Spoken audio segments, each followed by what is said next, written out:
مش حاجات صغيره يا سهام. صغيره ازاي لما جون منتخب مصر يعترض على المدير الفني؟ انت خليتها صغيره ازاي؟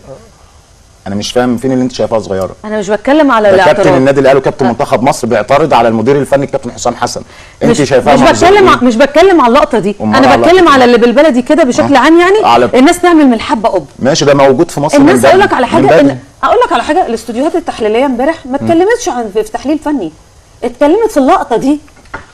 انت صح، دي فكرتك صح. كابتن حسام حسن فكرتك صح، طبيعي يتكلموا في تفاصيل من دي، بس ما ياخدهاش اللي هي المشهد الرئيسي جوه الاستوديوهات. صلاح عقل في ايه؟ ايه اللي فيها؟ ما انا بقول لك. لا انا بقول لك، انا يعني اقصد افهم انا عايزه اقول ايه. ان انت النهارده سمعت اي استوديو تحليلي اتكلم عن اللي حصل في ماتش كاب فيردي ومصر واللي وصلنا لضربات الترجيح؟ هو سؤال بس يا كابتن صلاح، بس من اي حاجه انت بتتكلم كده ليه؟ بس يعني انت بتتكلم كده ليه؟ مش عارف، حاسس انت بتتخانق. بص يا كابتن صلاح، روح احضر حاجه عشان هو اعترض واعتذر، مفيش مشكله. بس انت حضرتك ليه ما بتتكلمش على مصطفى محمد بقى؟ خلينا نتكلم بصراحه بقى، انت ليه ما بتتكلمش على مصطفى محمد؟ مصطفى محمد ده امبارح ساعه التغيير حسام حسن عمال يندهله وهو عامل كام من بنها، حضرتك ما بتتكلمش عليه ليه؟ مصطفى محمد قبل كده اعترض على حسام حسن، حضرتك ما بتتكلمش عليه ليه؟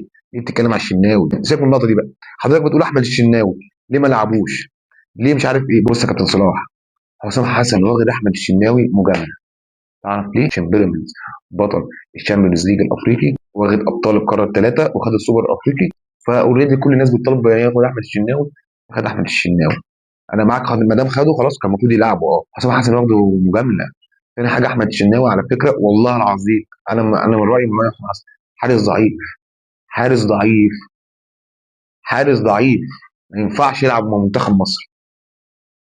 خلينا نكون منطقيين، ده احمد الشناوي ده ياما غرق الزمالك، ياما غرق الزمالك وضيع منهم بطولات. فالنبي يا كابتن صلاح بس اهدى على نفسك كده وصلي على النبي بس في قلبك. تاني حاجه اتكلم اهدى شويه، حاسس انك في البرنامج بتتخانق والله. اهدى بس كده عشان برضه كلامك يطلع بالمنطق. تمام؟ لما تيجي تقول الشناوي بيعترض، الشناوي بيعترض غلط، ماشي مفيش مشكله، ولكن يتكلم برضه عن مصطفى محمد. رب يكون بس عرفت يا كابتن صلاح.